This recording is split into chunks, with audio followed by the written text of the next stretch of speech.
Hi friends, welcome back to Calm in the Chaos Homeschool. If you're new here, my name is Davine and I am homeschooling 4 kids who are in 6th, 7th, 8th, and 9th grade this year. And today I wanted to talk about how to find community as homeschoolers.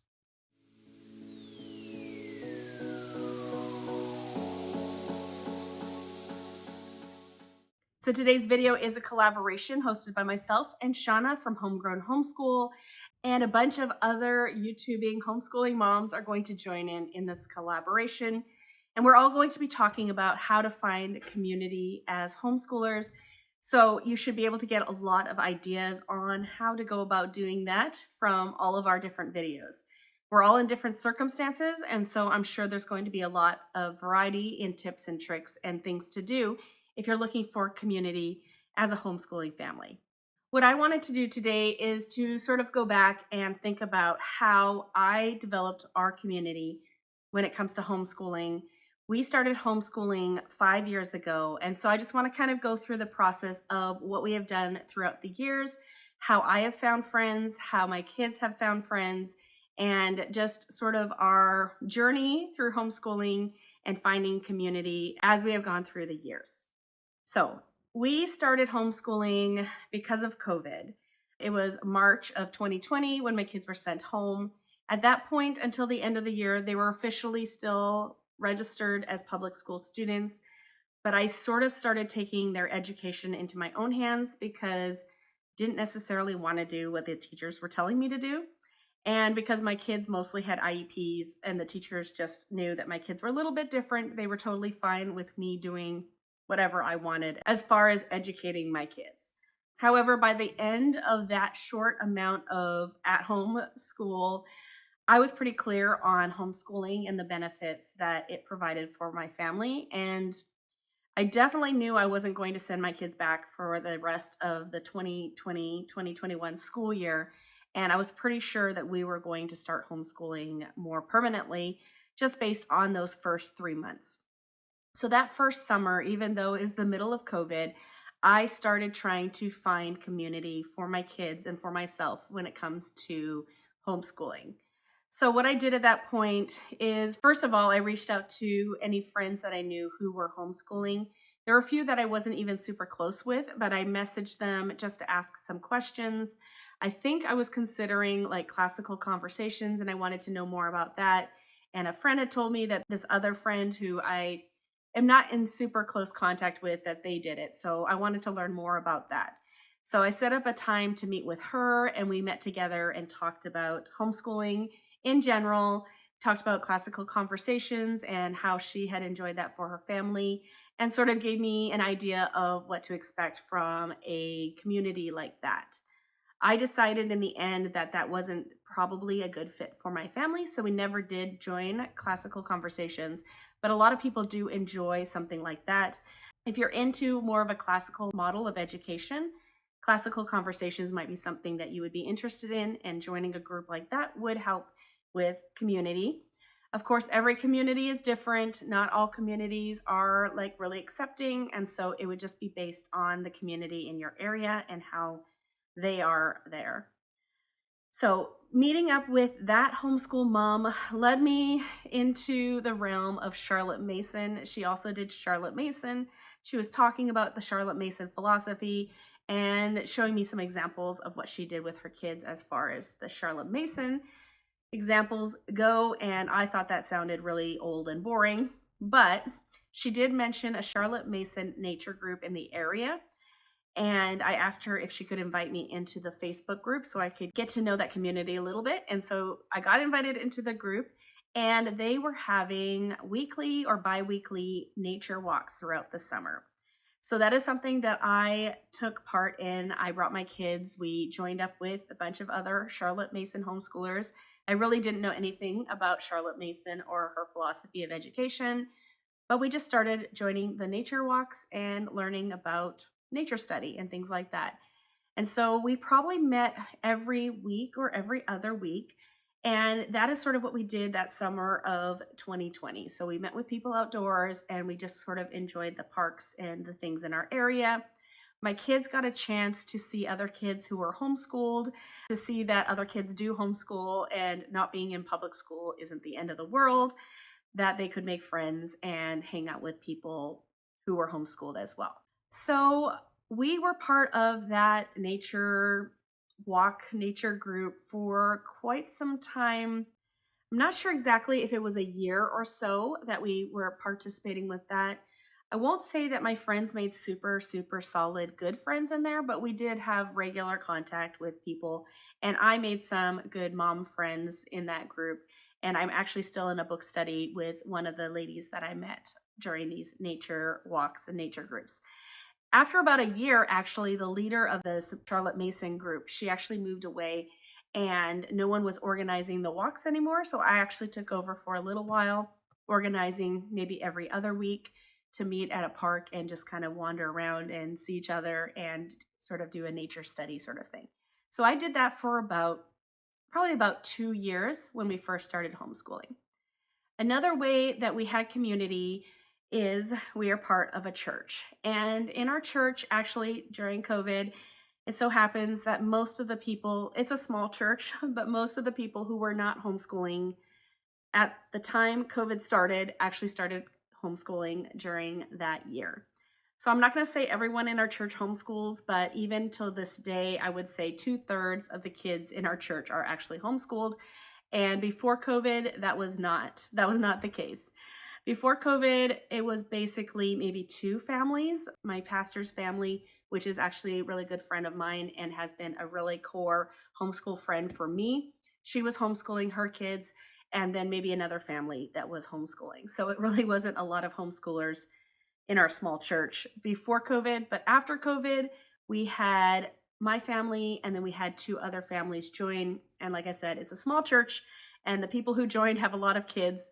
So there were 3 or 4 of us who were homeschooling in our church, and we started meeting every week on Fridays at some point. I think probably during COVID as well. We started meeting usually outdoors just for a walk, a hike somewhere. After a while, we started meeting inside of homes when it was not very nice out. So we started doing that. So that has been more of a social group that we have done. To this day, I still meet up with the other 2 families that started homeschooling during the time that I started homeschooling. We try to meet up. Well, we'll talk about it weekly, but I would say we probably meet up every other week, maybe every 3rd week. We just sort of start chatting on Friday and saying, hey, who wants to meet up? We look at the weather, we see how it is outside, and if it's nice out or if it's raining, then sometimes we go over to one of our houses, but it's much more casual than it used to be. But it was pretty regular. Once a week, we would meet up. And so that friend who's our pastor's wife, she actually started teaching this year. So her kids are now going to the Christian school that she's teaching at. So we've lost sort of a very important member of our group, which is really sad. And of course, my kids are really good friends with the kids in our church because we do meet up very regularly. So we actually saw a lot of these families quite often. We see them at church, we see them at youth group, we see them in our homeschool group. And so the kids have really had a lot of contact with the people in our church and the homeschooling group from our church. So now that that main family is not homeschooling anymore, we don't meet up quite as often, but I feel like there's a certain age where your kids need that a lot more. I would say early elementary age, and maybe through middle school. They need something more regular, probably with other homeschooling families. But as my kids are getting older into middle school and high school, there's just more activities that they're doing outside of homeschooling groups. And so that's sort of where we're transitioning. We have been throughout the years, my daughters have been in dance. My sons have been in like taekwondo. Sometimes they're doing sports. We're not super regular sports family, but sometimes they do baseball or basketball or they're in taekwondo or something like that. So most times, most of my kids have something happening each week. We are also part of our church's youth group, which is a lot of the same families. And so because it was so many of the same families, some kids started to join another church youth group, which is a little bit of a bigger church.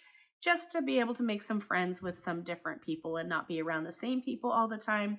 And so my middle schoolers go to two different youth groups. We go to our church youth group, and then we go to another church's youth group that is a little bit bigger and has a few more different kids there. And so they do that as well. So typically, most of my kids would have maybe twice a week something, dance or taekwondo or something like that. They would have two youth groups a week. And so, like a youth group Wednesday night, a youth group Sunday night. We go to church together on Sundays. We have fellowship groups, and sometimes we have home groups, which are not necessarily homeschooling things, but that's just part of our church as well. And so we have a lot of opportunities for community in our situation. So I would say if you are a Christian, if you're not part of a church regularly, try to find a church that you can participate in. It doesn't always have to be homeschooling, but of course, if there are homeschooling groups in the church, that's also very helpful. And then any other religion that you might have. I'm sure that any other religion that you might have, you can also join into something that you meet regularly and be able to find other people who are doing something similar to you. Of course, this all depends on where you live and what's available, but hopefully I can give enough ideas as to what you might do to form community throughout your homeschooling years. Okay, now going back a little bit into, I would say, our second year of homeschooling. So not our first year of homeschooling, but our second year of homeschooling, we joined a parent partnership program. In some places, this is sort of like a charter school, but in Washington, they call them parent partnership programs. And this is really an alternative education environment. In our case, we are part of the public school, but we only go to school like once or twice a week, one or two classes a week, and those are extracurricular classes. And then we get curriculum that we request and we teach at home. So we do a lot of stuff at home. I'm mostly teaching my kids at home, but I do get the curriculum that I request from the parent partnership program to teach with.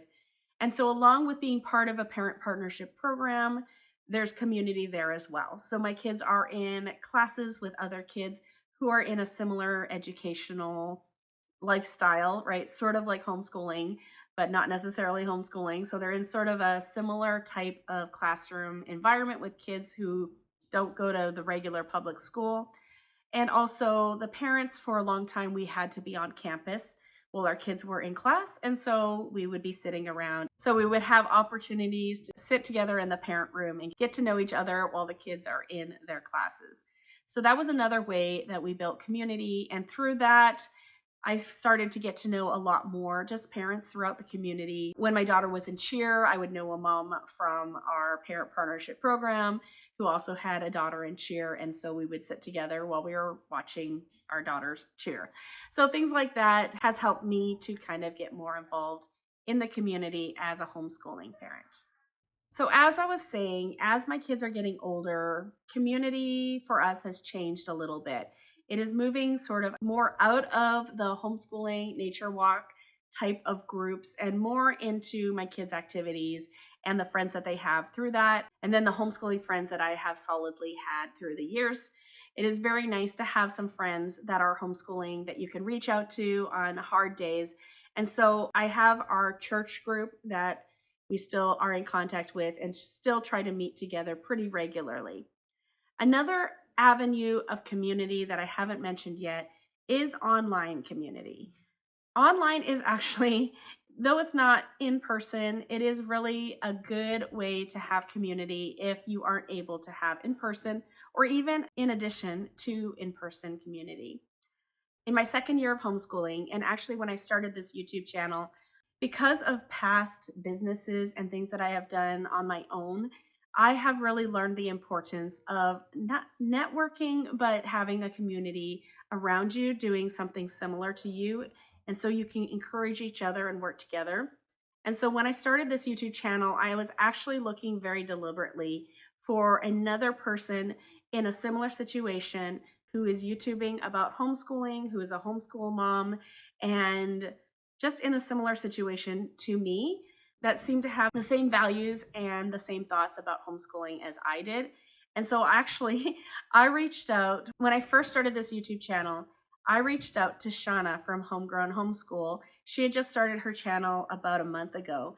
And I just messaged her and kind of said, hey, do you want to be, I don't know, part of a group where we can chat and encourage each other and just encourage each other on this YouTubing journey as well as our homeschooling journey?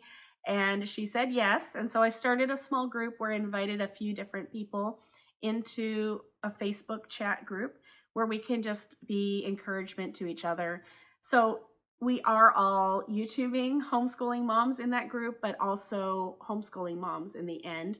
So I've actually built some really good friendships with the ladies in this group that I started because I knew the importance of community, and I know how important it is just to be able to reach out to people who are going through something similar to you. And yeah, so on hard days, I can message and say, hey, this is what's happening, and they can encourage me and vice versa. And so I would say that if you are not online looking for community, that is another way to look for community as well.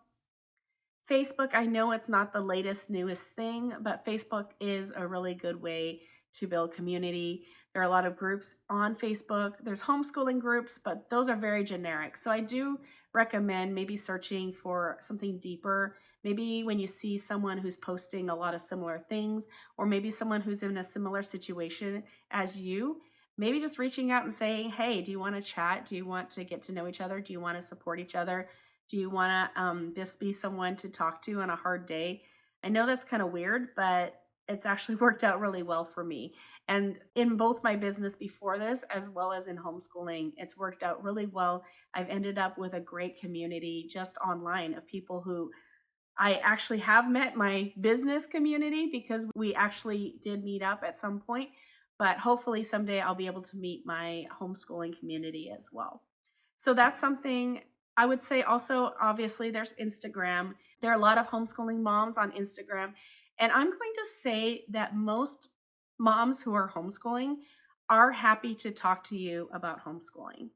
If you reach out to someone on Instagram who talks about homeschooling and you have a question for them, I think that they're usually very happy to respond. And if you want to have a conversation with them, I feel like most of them would just be very happy to have a continuing, ongoing conversation with you. So I would say don't feel shy about reaching out to other homeschooling moms, and don't feel shy about reaching out to people who are at a similar stage to you and asking them if they want to hang out with you as you grow in this journey. I have found a lot of benefit from that. So hopefully that gave you some good ideas on how to build community, how to find community for yourself and for your kids as you are going on this journey. That is sort of the story of my journey and finding community as a homeschooling mom over here. And so hopefully that's helpful. Definitely don't forget to check out the playlist that I'll link below to see how all the other moms have built community as homeschooling families. Thank you so much for coming today, and I hope to see you all in a future video. Bye, everyone.